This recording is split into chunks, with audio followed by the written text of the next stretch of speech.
Though Alice in Chains were loved for their sludgy rock and metal fusion heard on Facelift and Dirt, one of their most popular releases was their 1994 EP Jar of Flies, which was their second acoustic EP after Sap came out in early 1992.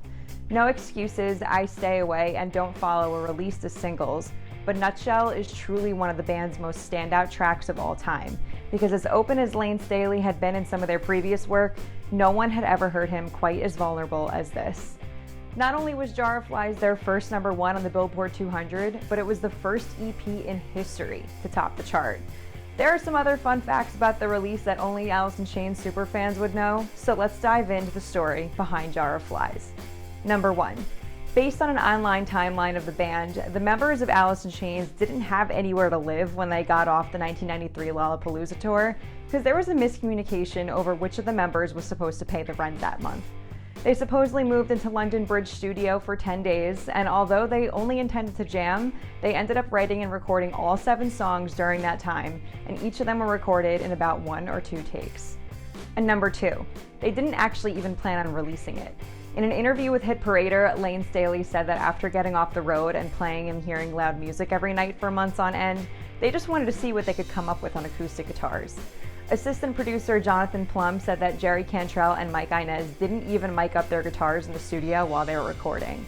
The band's record label Columbia was really who decided that it should be released. Considering it sold over 141,000 copies in its first week, that was probably the right decision. Number 3.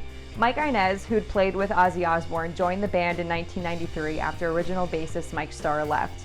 Though Jar of Flies was the first multi-song release that Inez played on, it wasn't their first bit of new music with him.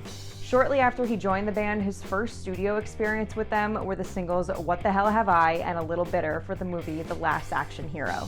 Number 4. Jerry Cantrell came up with the title for the EP based on an experiment that he did in elementary school, according to an interview that Layne Staley did with Hit Parader. The class was given 2 jars of flies, one of which they overfed, and the other they underfed.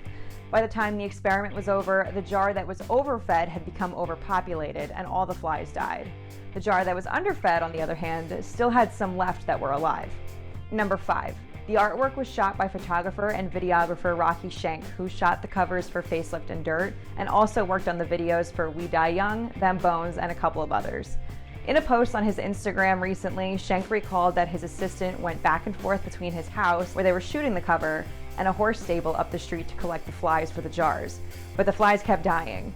He didn't remember the name of the child in the photo either, but he does still have the jars they used for the shoot. For more facts about Alice in Chains' Jar of Flies, head over to Loudwire.com.